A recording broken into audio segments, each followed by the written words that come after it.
ஒரு மட்டன் கடையில் வந்து மட்டன் வந்து ஒரு கிலோ வந்து கிரேவிக்குன்னு சொன்னீங்கன்னா சின்ன சின்னதாக வந்து கட் பண்ணி கொடுப்பாங்க.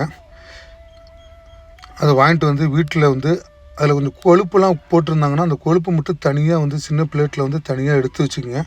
வாங்கிட்டு வந்த மட்டனை வந்து தண்ணியில் ஆட் பண்ணி 2-3 டைம் நல்லா கழுவிட்டு இந்த மட்டனை வந்து குக்கரில் ஆட் பண்ணி கூடவே வந்து மஞ்சத்தூள் தேவையான அளவு வந்து கல்லுப்பு மிளகாத்தூள் வந்து 2 ஸ்பூனு ஆட் பண்ணிவிட்டு நல்லா ஸ்பூனால் நல்லா கலக்கிட்டு அடுப்பத்தை வச்சு ஃபஸ்ட்டு மூடி போட்டு ஒரு விசில் வச்சு ஒரு 5 சவுண்டு விட்டு ஆஃப் பண்ணுங்கள்.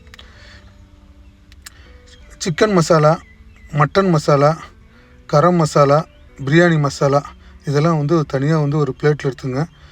கூடவே வந்து பார்த்திங்கன்னா கொத்தமல்லி தூள் 2 ஸ்பூனு, ஒரு தக்காளி, 3 பச்சை மிளகாய், சின்ன வெங்காயம், தாளிக்கிறதுக்கு சோம்பு, கருவேப்பிலை.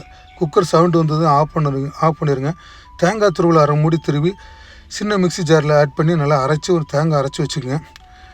வெங்காயம், பச்சை மிளகாய் கட் பண்ணி வச்சுங்க, சின்ன வெங்காயம் கட் பண்ணி வச்சுங்க, இஞ்சி பூண்டு பேஸ்ட் வந்து 2 ஸ்பூனு. அடுப்பு பற்ற வச்சு ஒரு அகலமான பாத்திரத்தில் வந்து எண்ணெய் ஊற்றி எண்ணெய் சூடு ஏறினதுக்கப்புறம் சோம்பு, கருவேப்பிலை, கட் பண்ணி வச்ச சின்ன வெங்காயம், தக்காளி, பச்சை மிளகாய், இஞ்சி பூண்டு பேஸ்ட்டு இதெல்லாம் நல்லா ஒரு பச்சை வாசனை போகிற அளவுக்கு நல்லா வதக்கிட்டு வேக வச்சு எடுத்த மட்டன் ஆட் பண்ணிடுங்க.